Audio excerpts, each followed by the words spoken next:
Okay, hello. Preamble time. I love preamble time. Alright, so I'm making this video sort of as a bit of a knee-jerk reaction to the NDIS review. I'm going to be reading out some of the bits that I think are important, but more accurately, I'm going to be reading out the bits that I have some amount of knowledge over and have something to say about, whether positively or negatively. I'm honestly expecting both, just as a very brief cursory read of just a couple of the dot points. So, disclaimer time, I'm not presenting myself as an expert here. I am presenting myself as someone who is disabled and thus has a certain amount of lived experience, has been in direct communication with Shorten's office, and I've got a meeting with their office. Well, it will be scheduled. We agreed that we'd have a meeting shortly after this review came out. Um, I have spoken to senators, a few activists and activist groups, not nearly as much as I wish I had. I wrote my own review of the NDIS, focusing primarily on systemic issues that affect all participants, whether they have a good outcome or a negative outcome. And I collected about 30 or so stories from various individuals, varying between good stories, bad stories, and absolutely horrendous stories. And although I'm not nearly as qualified as many of the people who wrote this review that we're about to go through, I believe I'm qualified enough to at least offer some sort of commentary and some sort of insight on it. But with the caveat that I am arguably closer to an educated layman than I am to a legal policy or trained disability expert. Um, One thing, so this is going to be a semi-live series. I'm doing this whole thing for two reasons. One, because, well, I am willing to read through the entire document. I know not everybody else is willing to read it, so I figure that this might make it a little bit more accessible for some people. But also because I know I'm not an expert, I want feedback. If there is something that I read through and I'm like, oh, that seems perfectly fine, and somebody else hears me read that or reads that section and goes, no, no, that is bad, or the exact opposite. I want people to jump into the discussion and tell me these things because I simply may not know these things. I do not have endless experience and endless knowledge. That comes from community and all of us and all of our different perspectives. So, yeah. Obviously, there is the high risk that I may have an episode while I am doing this, and I could pass out while reading this document or other things, and I may need to take breaks for my own sanity, at which point there will be pauses in the streaming and the recording. Speaking of which, I'm hoping to record important bits individually and put them up as a highlights reel on YouTube. But overall, I'm hoping this works out okay. I'm hoping that Facebook doesn't decide I'm a bot again and try and sort of soft ban me for streaming. And if sanity permits, as I said, I'll upload the highlights reel onto YouTube. But that fundamentally is a future me decision. I'm not fundamentally promising that that will happen. Hopefully, it will, though. Um, Before I begin, though, just before I hit record on this particular video, just before I hit stream, uh, a friend of mine, and also a fellow activist and somebody who has arguably more experience, well, actually does have more experience dealing with NDIS than I do, they put a post on Facebook about 30 minutes ago that I really just want to read out because it's wow. Yeah, it's definitely something. On Before I read it though, I just want to say I have got Twitch comments so that they are visible to me. I will also try and make sure that Facebook is visible to me so that if you have any comments, any statements, any responses, I will try and actively monitor them so that we can have a more or less live discussion, regardless whether you're watching on Facebook or on Twitch. Uh, anyway, um, sorry, let me just bring up the post. Sorry, I did have it on my screen, but my screen refreshed. There we go. All right. So I asked permission before I read it before I started recording. So this comes from an NDIS participant, Rachel Thomas, who is also very active in activist positions, speaking out about disability and disability issues. Um, and yeah. Anyway, that's about as much of an introduction as I can give because I haven't specifically asked if I can say anything about their disability or anything like that. Um, so they just got a review of their NDIS just before this review came out. So I'm just going to read it, and it should highlight the importance of this review and or how it could go positively or negatively going forwards. All right. It appears NDIS is about to massively cut my psychology and functional neurological disorder specialist OT funding, possibly to zero funding. The main reason I needed NDIS to start with. This is happening right before Christmas when no one has time to write reports and everyone is about to go away. My psychologist said that if my funding for him gets cut, he'll apply for victims of crime funding for me to see him. It's possible with the documentation I have that those sessions could last the rest of my life. Psychology is my communication aid with my disability. My PhD OT is my functional neurological disorder specialist I see who monitors my condition and supports me with maintenance. We fought for psychology for a year at AAT and won. Now it looks very much like they're about to remove it again. They say it's not reasonable and necessary or value for money, but they don't say why. And it was these things a year ago, and it was these things at the tribunal, and it was these things for 3 years before that. It feels like there must be an incentive, like a renewed job contract, a paid vacation, or a promotion, if enough funding can be removed from a participant's NDIS plan, arbitrarily or however. I know we can most likely get victims of crime assistance to pay for our sessions up to once a week, so I'm staying calm. And I'm staying busy with projects giving me purpose and meaning. NDIS is wasting huge amounts of money making us fight them in court for our reasonable and necessary things, which are value for money and have already been proven in court to be so. It is such a waste. This isn't supporting people with disabilities, nor is it saving funds. Now that was the whole of the post. Thank you so much for giving me permission to read that out to give context. I want to actually just add to that, which is, I have the same problem. My last review, they cut my psychologist, and one of the things that I said about NDIS is they basically, so far in the last almost 2 years that I've been on or dealing with NDIS, my psychologist that I got through NDIS was the single biggest win that I got out of NDIS. The second biggest win was the fact that I could get cheaper meals through Light and Easy, but even that was a tenuous win because I can't use it on grocery shopping, I can only use it on Light and Easy. So it's basically, hey look, let's use disability funding to help support kind of a corporate monopoly, because I can't spend money on food except from this one singular company. And there are a couple of other individual companies like that that can also take NDIS funding, but actually a lot of competitors to Light and Easy can't. You can't use NDIS funding on them. And those were the two biggest wins that I had out of NDIS for the last 2 years.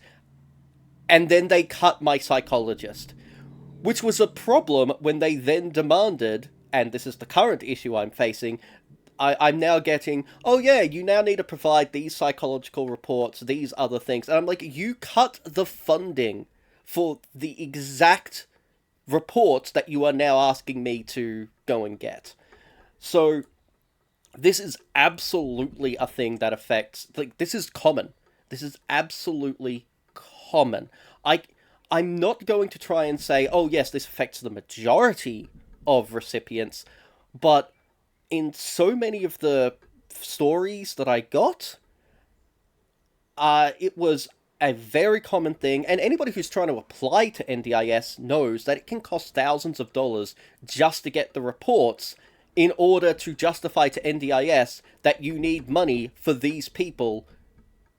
It's insane. Like, for a quote-unquote insurance scheme, it sure costs a lot of money to get on it, and if you don't have that money, or if you live in a rural area, or if you just don't have access to those individuals, NDIS will not help you until you have already helped yourself to the tune of a few $1,000s, which is a problem when disabled people are much more likely to be in poverty, and the poverty line for disabled people is, I forget the number off the top of my head.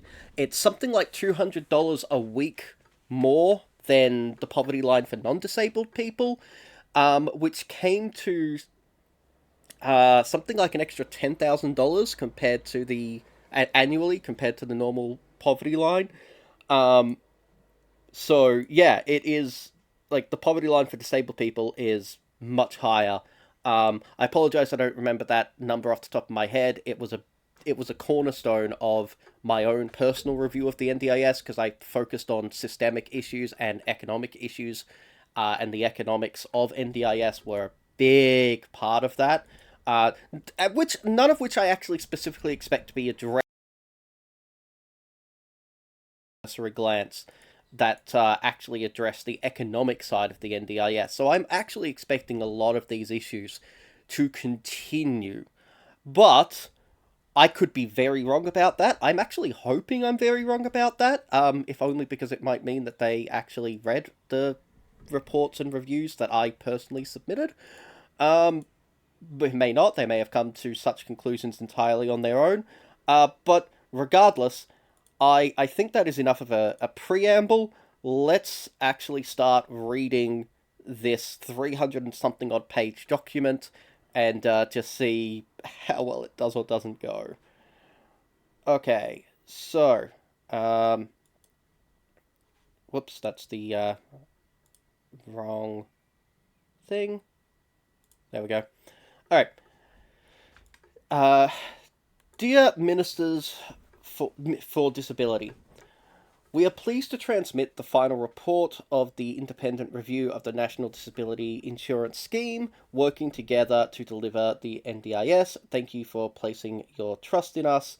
Thank you for giving us enough space, etc., etc. Sorry, I am going to skip over some bits. I'm going to try and make this as streamlined as possible.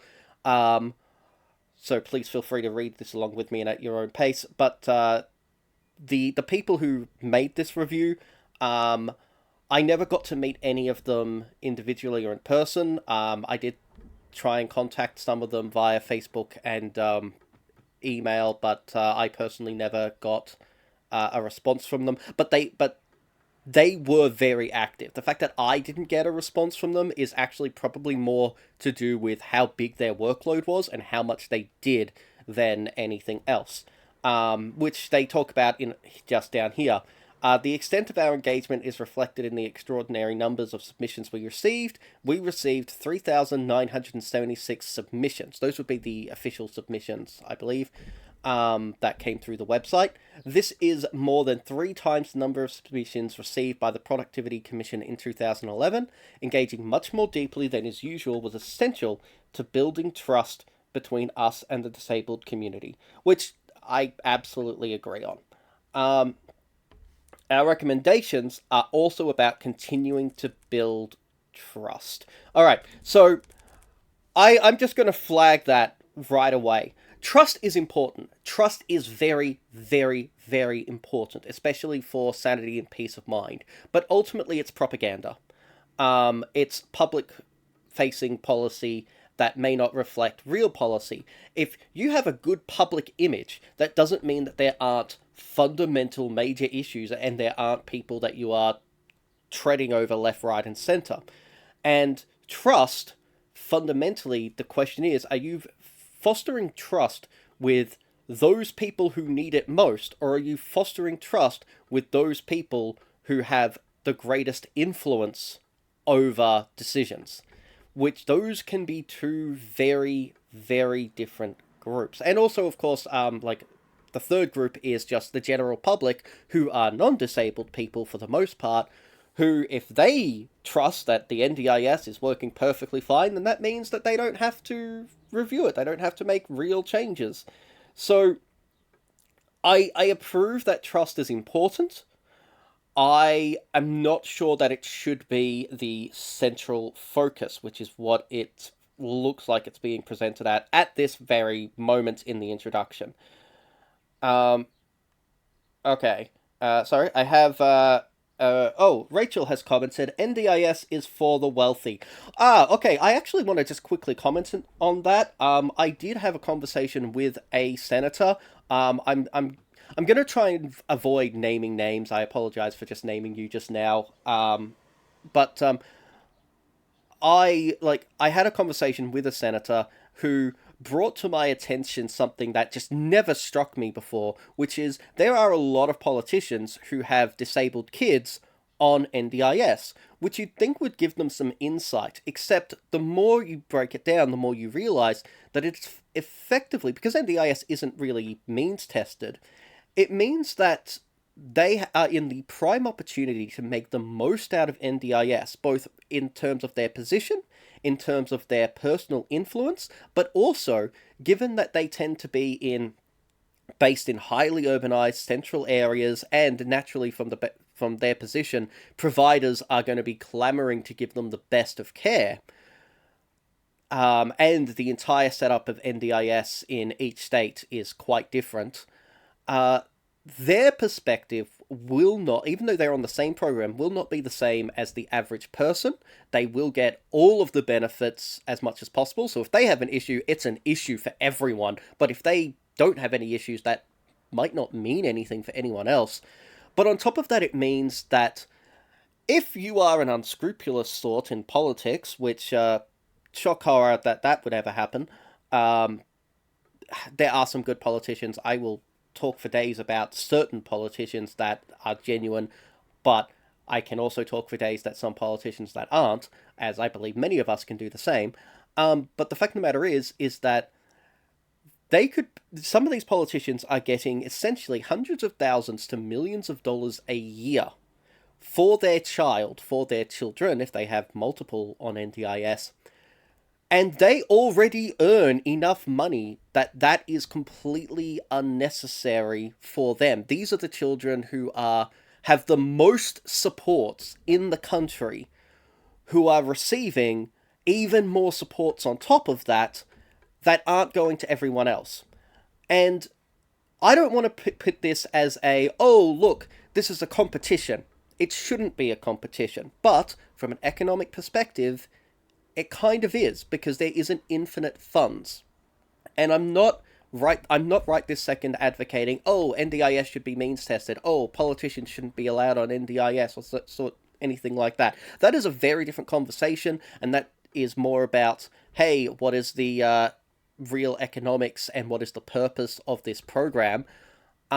But it is worth noting, in response to this comment of NDIS is for the wealthy people are fundamentally treated differently and get a different outcome from NDIS. If you are in urban centers, you will get a different experience from someone who is in a rural or semi-rural circumstance. If you have a lot of money, you can afford to, do all of the tests and get quote unquote fully treated, and get the diagnoses and get everything that you need in order to prove that you need to be on NDIS. If you are not wealthy, you can't get on NDIS because you can't afford to get on NDIS. So, NDIS is for the wealthy is definitely a statement. It's actually a political statement. It is true. I don't know if I want to emphasize that, even though I just spent a lot of time emphasizing that. But I really did want to respond to that because it provides additional context for everything that we're looking at here, essentially. All right. Also, hi. I can see that there's like 5 people watching so far. Thanks. Hi. Also, including yeah. Okay. Again, I'm skipping names, but hi. I see you, and thank you for joining in, watching. Please feel free to comment, even if you do not think that you know anything. It's just, hey, that seemed a bit odd. That thing that you just read. Please feel free to comment, and I will try and respond as much as possible. All right, we would like to thank our fellow panel members, blah, blah, blah, blah, blah. Again, these people are, several of them are disabled themselves, so it's not just they're experts in policy and disability studies. Some of them are themselves disabled, so they do have lived experience. So I do have a lot of respect for many of these people. I don't know every single one of these people by reputation, but from what I am aware of, they all have good reputations. Um, Okay, our terms of reference gave us three overarching objectives. Putting people with disability back at the center of the NDIS. I will talk about this. Restoring trust, confidence, and pride in the NDIS. I've already spoken about that. Ensuring the sustainability of the NDIS for future generations. Ooh, yes. All right, so coming back to this one, putting people with disability at the center of NDIS. We are not at the center of NDIS. This is not simply I don't care what they say in the paperwork. We are never, at no point, at the center of the NDIS. And the reason for that actually relates to this point and my review, which is the economics of NDIS. When a budget is determined, it is determined very often by people who are not disabled and not medically trained. These are people who, if they are trained, because they're appointed to the position, they are trained in how to do things with budgets and spreadsheets and so on and so forth. Sometimes some of these people are disabled themselves, but that is my reference for that is one of those people who is no longer in the job. That is a conversation unto itself. But the thing is that they decide the budget. The budget and the plan that goes with it is then sent to the participant, and that says, this is what you are allowed to spend the money on. We have decided how much money we are going to give you based on our non-medically trained decisions, and we may not even have read all the documentation that has been sent to us, which is a very, very widely reported issue. A lot of the time, they only read the OT report, or they only read what the OT report references amongst any other reports that are submitted. And that was in the policy, like the public facing, in like they several years ago. It was the OT report is the primary thing above all else, and if you don't have that, we won't read anything else. And then later it was, and this was last year's update, I believe it was, yeah, look, we still emphasize the OT report over and above everything else, but we will try and actually make sure we consider the medical reports and care worker reports and carer experience as well, and we'll try and put a bit more emphasis on those things. But hopefully up until now, but certainly up until recently, it was the OT report that was absolutely paramount for getting anything out of the NDIS.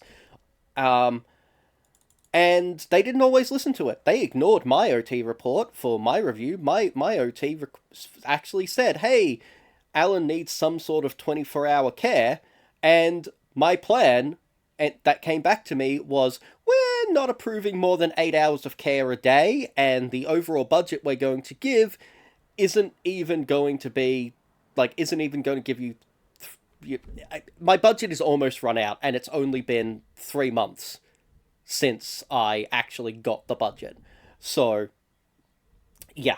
Anyway, the point of all of that bit of a rant there was to say, we, the disabled person, don't get a choice. I can't spend money on a wheelchair. I need a wheelchair. I have it in my reports that I need a wheelchair. I am not approved by the NDIS to be able to spend money on a wheelchair. So, this is the problem, is that the money is at no point actually in the hands of the NDIS participant. Legally speaking, it is government money and can only be spent on things that the government approves of, and there are strong limitations to that, including things like, this is the justification that was used a couple years ago. You cannot spend money on support animals because an animal might bite someone, and the government, and this is in a lot of places in government legislation, so this is something that it is kind of unavoidable, so long as it remains government money. The government is not allowed to spend money on something that is known to potentially have harmful impact in advance. Like that there is a decent amount of probability knowledge that this could be harmful. They're not allowed to spend that money. And they use that as justification to not spend money on support animals, which there are already a lot of issues with support animals. Horses and dogs can be support animals, but rabbits and cats and a lot of other animals that people rely on as support animals can't. That is a problem within the history of disability and disability legislation. It's not specifically NDIS focused, that little part of it, but the fact that the money is the government's money. It's not the participants' money, which means the government is the one at the center. The government, the NDIA specifically, because they are deciding what the money can be spent on, the NDIS participant only has freedom in the limited fields that the government allows them to have. Same as what I mentioned earlier about the fact that I can spend money on food, but only if it's spent on light and easy. I can't spend money at Coles. I can't spend money at a farmer's market. I can't buy food from a friend of mine who, grows fresh vegetables. I can't, all these places where I cannot spend the money just to feed myself. And that's before we start talking about that NDIS money is not allowed to be spent on treatment, and this might be the problem for you, Rachel, who I read out at the start. Oh, so people are sending me messages. I'll read the messages in a moment. But one of the arguments that could have been is just like, oh, reasonable and necessary. Well, it looks like you're getting treatment from that person, so that's outside the scope of NDIS. That could have been one of the... We don't know, because they don't tell us what the justifications are. They didn't tell me why they took away my psychologist. They just took out that funding with no comment. They just outright just removed it. So they are at the center. And I'm going to be honest, unless they have made major changes to how the economics of NDIS works, I am not convinced that they will ever have people at the center of NDIS. They will only have the veneer of people at the center of NDIS. But I am saying that having not read this document yet. So it is entirely possible that they have made some of these changes, and I will be so happy if they have. But yeah, coming to the ensuring the sustainability of the NDIS for future generations, that is purely about money. That is straight up, that is purely about money. I have a lot of talking points about public system, private system, and that the NDIS, functionally speaking, it is public funds that is designed to set up private institutions using disabled people as products. That is the economics of NDIS. Yes, you can say that about a lot of other systems, but that is not how welfare should be treated. The people receiving welfare should not be treated as products, and NDIS, the economics of NDIS, does treat us as products. We are just the medium through which government funds are funneled out, and ultimately the discussion is between providers and the government, not so much between the providers and the disabled person. Now, that does change depending on if you are NDIA managed, plan managed, or self-managed. I am plan managed, but people who are self-managed have a lot of these issues as well, according to a few people who have told me their stories, and they themselves are self-managed. And yeah, that is another massive kettle of fish. Yeah. All right. I'm just gonna see what people have said. Yeah. Please don't name you. I am going to try and avoid naming people. Might be a good idea to use the real name of OT report. Yeah. Sustainability of the participant insuree should be the overarching objective of the NDIS. There is a potential critical issue within the government legislation. Yeah, there's a lot of issues within the governing legislation. When I was doing the review, one of the things I was doing was, okay, we are going to read through all of NDIS policy. We are going to read through the legislation. I consulted with experts in policy, mostly UK ones, because I just couldn't get the Australian ones to respond. And I learned a lot, including just like, hey, this is the history of this piece of terminology. This is what this is defined as here, and so on and so forth. Which included fun facts, which is the NDIS is fundamentally based on documentation from 1991 that Australia helped rewrite in 1993 and has been defunct since then.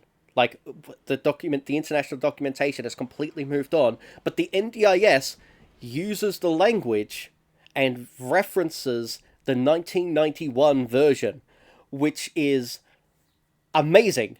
Like, the NDIS was created in 2013, or it was ratified in 2013. It was arguably created a bit before that. But the point is, like, somebody intentionally has to avoid the updates, intentionally has to avoid what is actually on the international databases and hunt down the old defunct version in order to be using the old defunct version. That particular rant is specifically in relation to how they define disability. That is hopefully a rant that I will not go into, but almost certainly will go into later. Anyway, let us try and continue. Sorry. We make 26 recommendations and 139 supporting actions. They are interdependent, based on evidence, and are practical. That's good. I do strongly approve of evidence and practical bases. There are limits to that. There are some issues with that, but as a rule, I generally support that as a basis. All recommendations and actions must be implemented as a package to achieve a more inclusive and fairer Australia for all people with disability. That sounds good. We urge all governments to commit to creating a unified ecosystem of supports for people with disability. Okay, if that means what I think it means, that's really good. One of the problems with NDIS is that NDIS can't achieve its goals. It cannot achieve them at all. And the reason for that is because, simply put, if I want to go and attend, there's going to be a town hall meeting. I am planning on attending that town hall meeting about this document, about the review itself. And I would very much appreciate if somebody else records said meeting, because if I have an episode, I still want to know what happened in that meeting.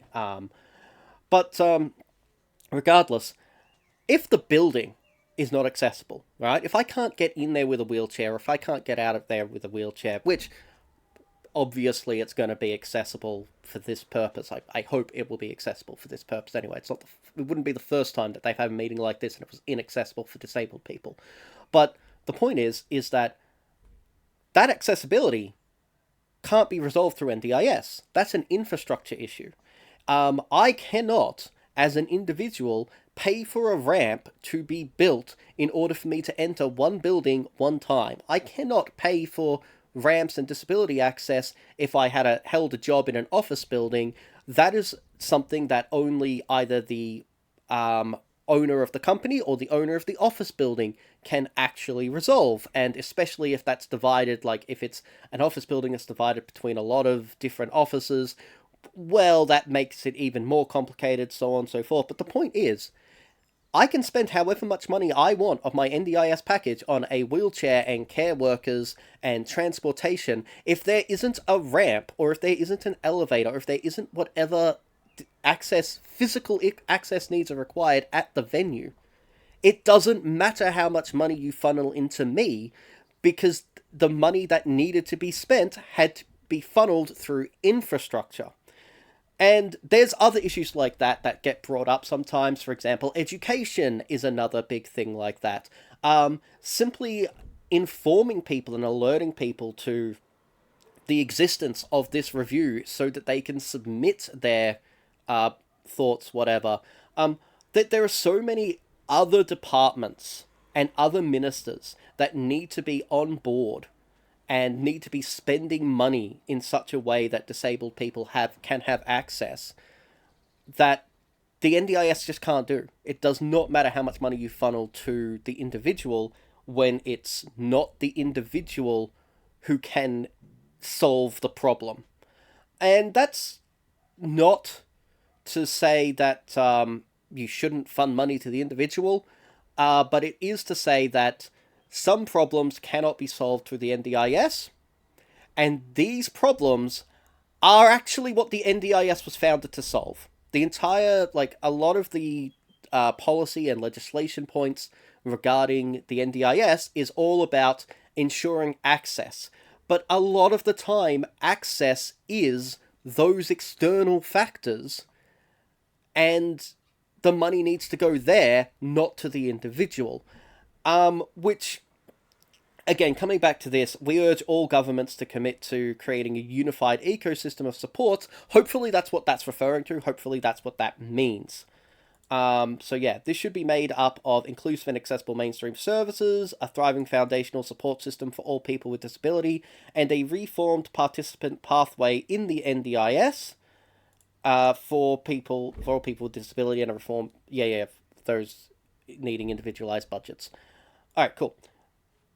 The unified ecosystem of supports should be governed by a new disability agreement between governments. I like this. Depends on what obviously that agreement looks like, but I like that that is on the table for discussion. This agreement would overcome the separation of the NDIS from the broader disability support ecosystem. It would build on the Australian Disability Strategy to create a single framework for inclusion. I'm a little concerned about a single framework for inclusion. People's disabilities are different. Obviously, like, you cannot ever achieve one size fits all. You do need multiple sizes, and flexibility is going to be key. But realistically speaking, the most optimal system that anyone could conceive of that could cover everybody is always going to be some amount of impractical, for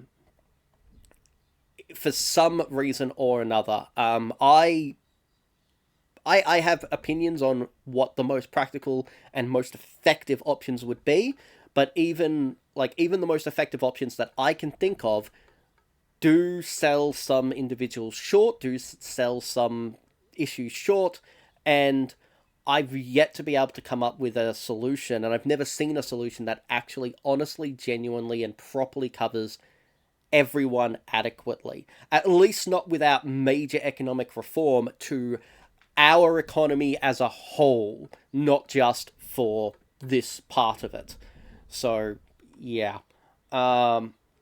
Anyway, our reforms recommend the complete rethink of the participant journey. We must return to the principle that NDIS eligibility is based first and foremost on functional impairment rather than medical diagnosis. I generally approve of that. We must ensure that the NDIS experience is centered around the whole person and their disability-related support needs. Now, I have pros and cons about this. I think that on the whole, this is probably going to be a really good thing if you are focusing on functional impairment rather than medical diagnosis. The problem is where lines are drawn, because this could end up looking essentially like the DSP. The DSP has its functional impairment charts, and unless you score very highly in very specific categories, you can't get on the DSP. And I have a weird situation because, like, it's the 15 tables. And if you're spread out across those 15 tables, it may not be enough. My primary disability is catatonia. I spontaneously pass out for hours at a time. I'm sorry, I'll say that in a moment. I've just got a message from someone. I can't watch this live, but I'm commenting to say that I appreciate you doing this and will definitely watch the video when I can. Oh, thank you. You probably can't watch it live because you're busy or occupied or whatever, but thank you for that bit of feedback. Also, comments, I have been reading what's on Facebook and I've been reading what's on Twitch, so it doesn't matter where you're watching it from. I am paying attention to both.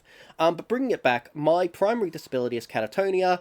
NDIS does not recognize that disability, but neither does the DSP, because while that disability is very debilitating and it is it's a huge functional issue, the way that they have structured measuring functional impairment means that it actually ranks mid-tier across multiple tables.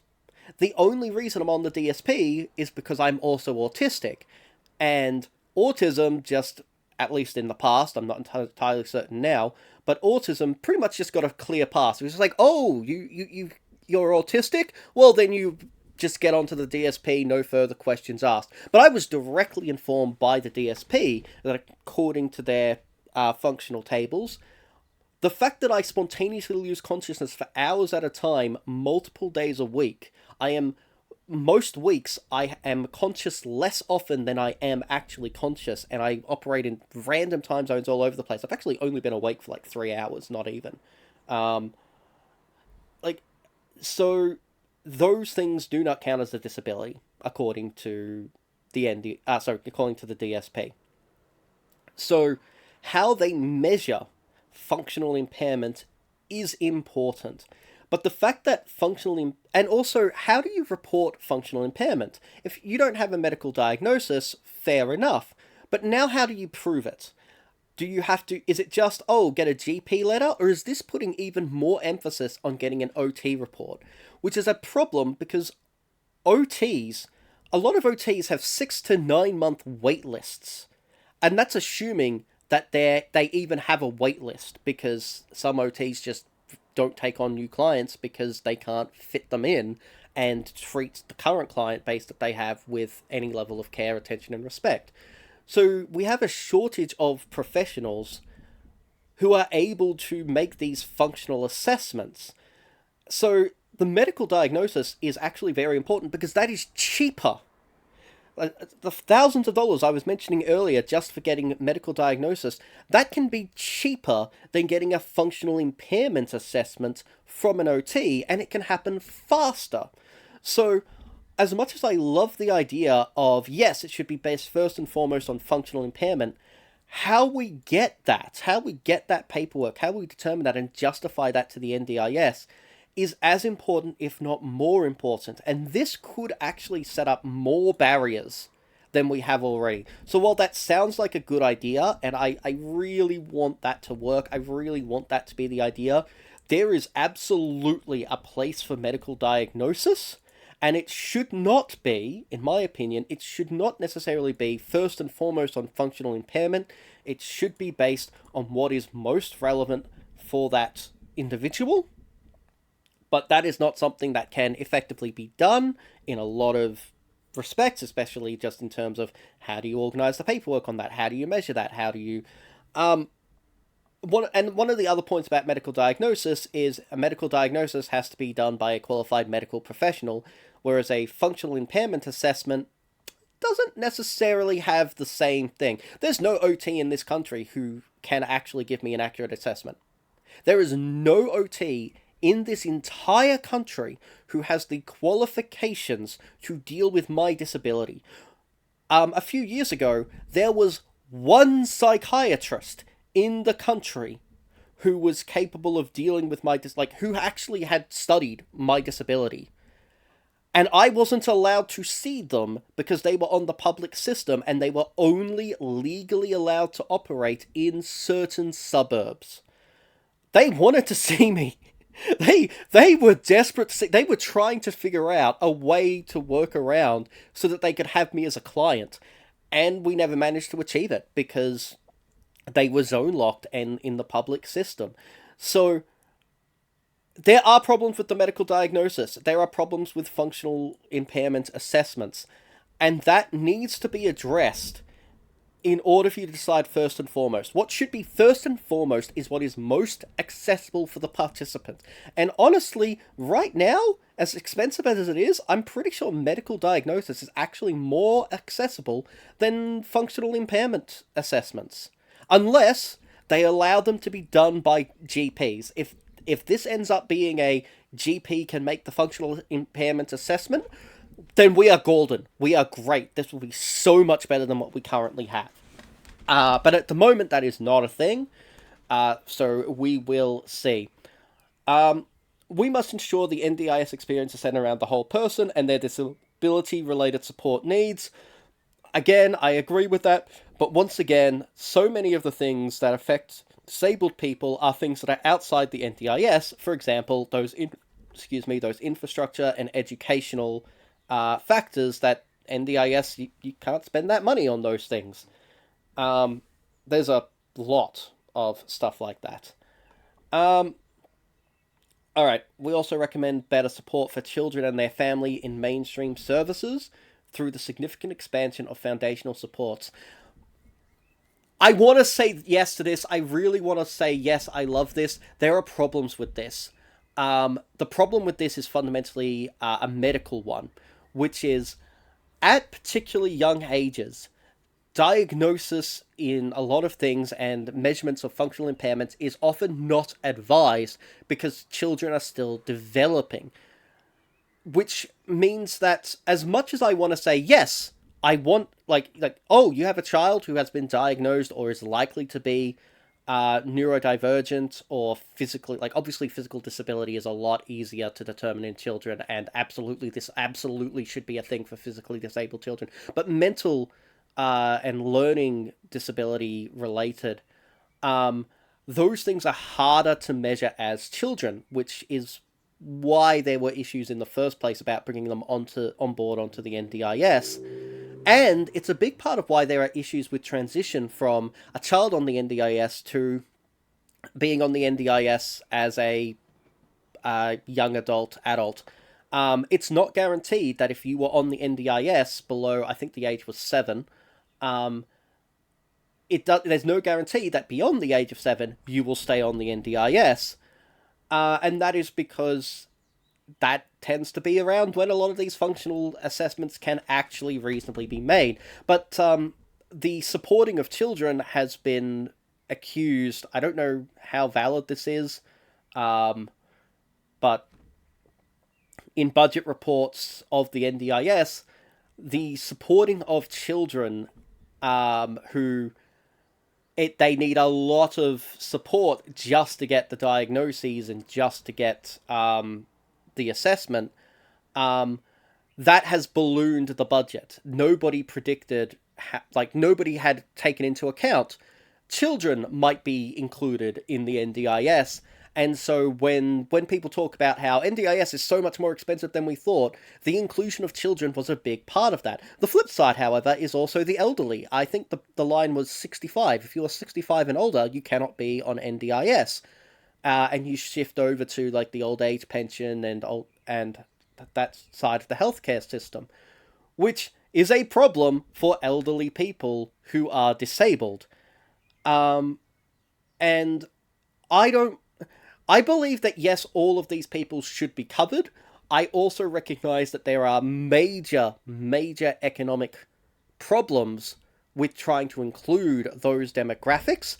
Those economic problems can be solved. There are absolutely 100% solutions for those economic problems.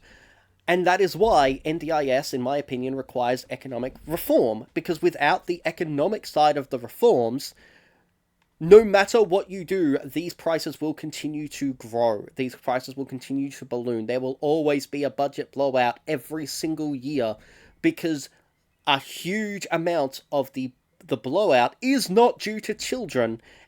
It is due to the economics of NDIS being fundamentally designed to blow out.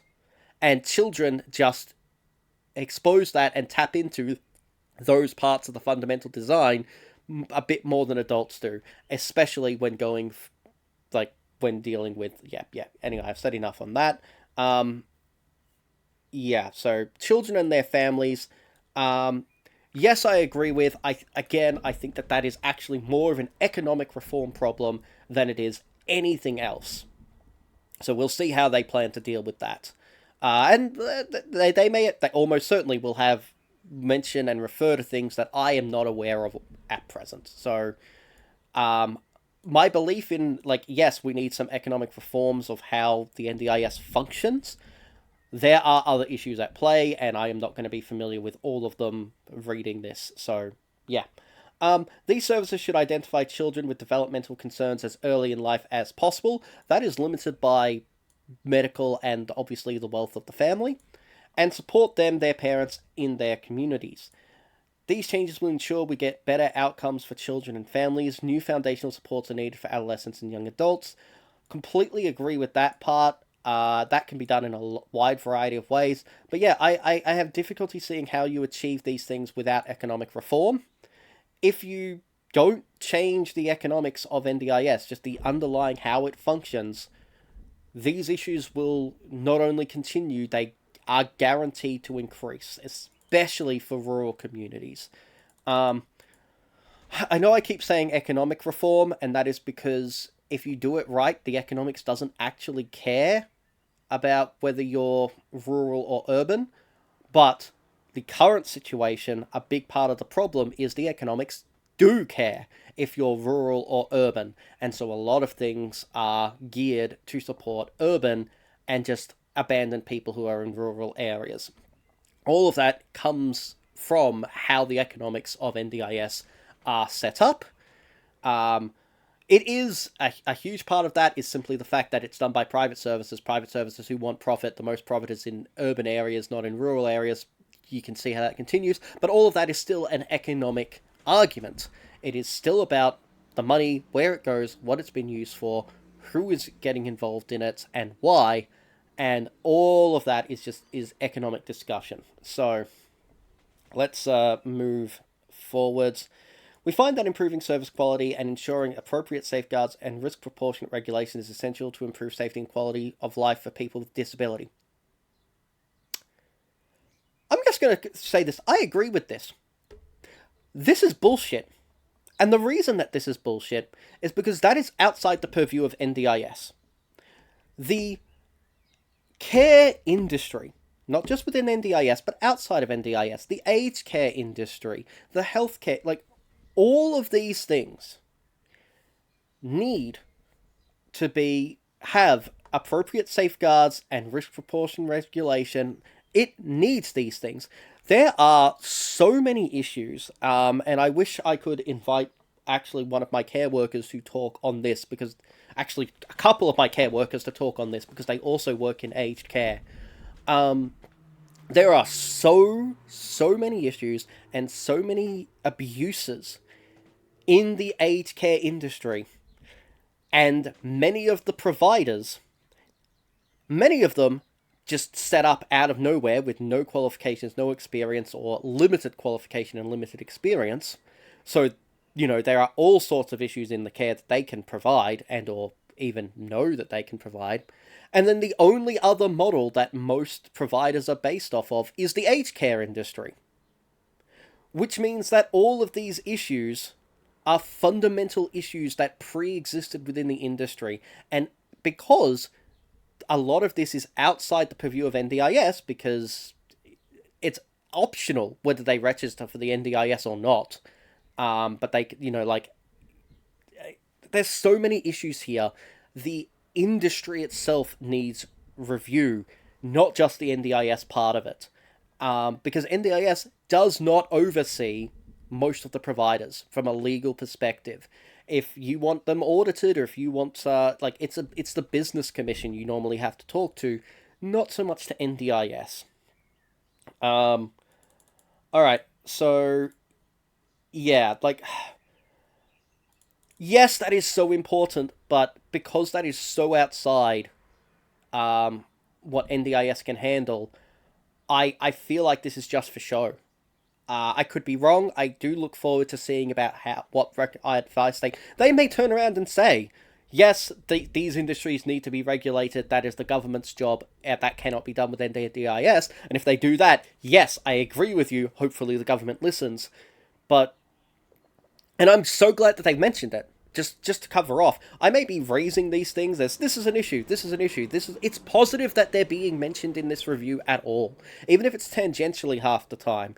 It is positive that these things are being brought up at all. Otherwise, I wouldn't be talking about half of this stuff, because it just wouldn't have been come up, and there'd be so many things, so many points that I could talk about that you wouldn't receive.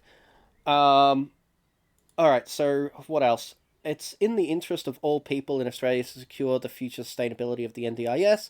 Recommendations, if implemented as a package, oh, that is such a good line, will secure the future sustainability of the NDIS, as well as delivering better supports for people with disabilities and a better experience for those in NDIS. Alright, if implemented as a package, hopefully everybody comprehends this just automatically. But if you just go, hey, we've recommended these 26 different ideas, and the government goes, we're only going to do 3 of them, that often creates more problems than the solutions solve, because a lot of the time the solutions rely on each other to function. They rely on each other to cover gaps that one proposed solution says these things, and another proposed solution says, but it needs to be capped in this area, or something needs to be done over here as well. If you only take one of those two things, you cripple it. I would give some examples, but I actually really want to move on. Also, I'm going to apologize to my gaming group. I can see that some of you are watching right now. Sorry, I don't think we're going to be gaming tonight. Because I'm doing this, but I'm glad you're here and watching. All right.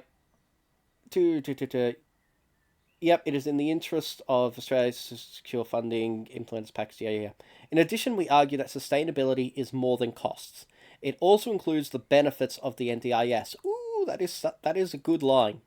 We'll see what they say about that, though. Designing, building, and operating the ecosystem as a whole and improving the operation of the NDIS will together deliver better outcomes for people with disability. It will also enable governments to provide support in more responsive, efficient, and cost-effective ways. So that sounds like they're talking about what I was saying earlier about how you need these infrastructure things, you need these educational things, you need all of these things outside of the NDIS in order for NDIS to achieve its goals. It is one of the biggest problems from the last 10 years of NDIS is that the goals of NDIS functionally could not ever be achieved by NDIS. And that was almost true for every participant, whether they realized it or not, because yes, the NDIS could provide you with the tools.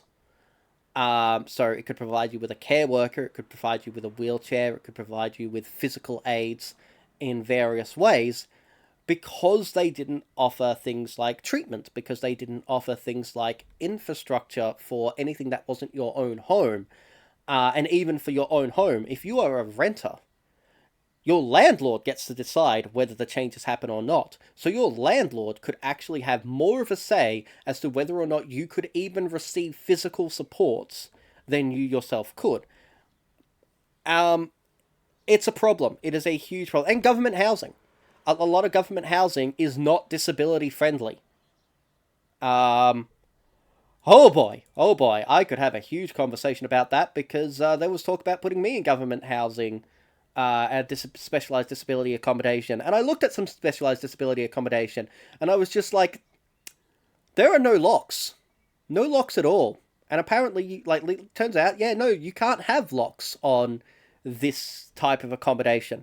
My disability actually requires locks, which is another problem I'm having at the moment, because it has taken me 2 years just to find a qualified professional who can write the documentation to approve care workers to be allowed to lock the door. It is a cornerstone of my needs, is, they need to be allowed to lock and unlock the freaking door. And my care workers aren't allowed to do it, which is one of the... It's an impediment for so many things and so many of my supports. Absolutely, designing, building, and operating the ecosystem as a whole, that's so much bigger than the NDIS, which, unfortunately, can end up looking like, oh, the NDIS is now tangentially going to cost $1 trillion, because these reforms are across so many different departments, which makes it less likely that they will all be accepted. It's a problem. And again, we come back to, hey, economic reform. Yes, it's not just the economics of the NDIS, it's also outside the NDIS, but also, so long as the economics of the NDIS are not fixed and they continue to get bigger and bigger, why would the government, who many of them won't understand a lot of the finer points, or won't be interested in the finer points a lot of the time, why would they make these changes when it doesn't look like the base of NDIS is fixed? So the whole thing of, yes, it needs to be implemented as a package is absolutely true, but it also probably won't happen, or it may be done in installments, and that could cause other issues. I actually think that some of the fundamental problems with the NDIS is that certain things were done in installments, and then they just never followed up with some of the other installments. that is a theory of mine. I am not yet at the point where I can prove it. But it does make sense, and it does explain some things that look like, hey, there's a good idea here, but where's the rest of it? All right, so finally and more importantly, we thank the thousands of people. Yep, okay, cool. Yep. Oh yeah, and responsive, efficient, and cost-effective way. Those are incredibly good things, but obviously, if you focus too much on the cost-effective stuff, it's a problem. Um, 10 years into the great Australian idea that is the NDIS, the moment has come to renew its promise. This should have been renewed a while ago. Oh, also, fun fact, speaking about renewals, 2011, the DSP had its last major review. And in that major review, the government made a commitment to review it regularly and update it regularly. They haven't touched it since. Yeah, yeah.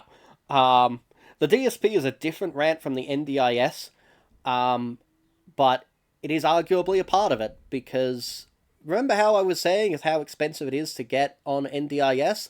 How do you afford that if you're rejected from the DSP and you can't work? Just straight up question there. All right.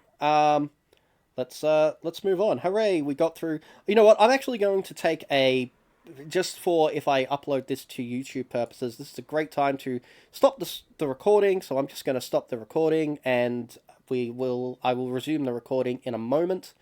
The stream will continue though.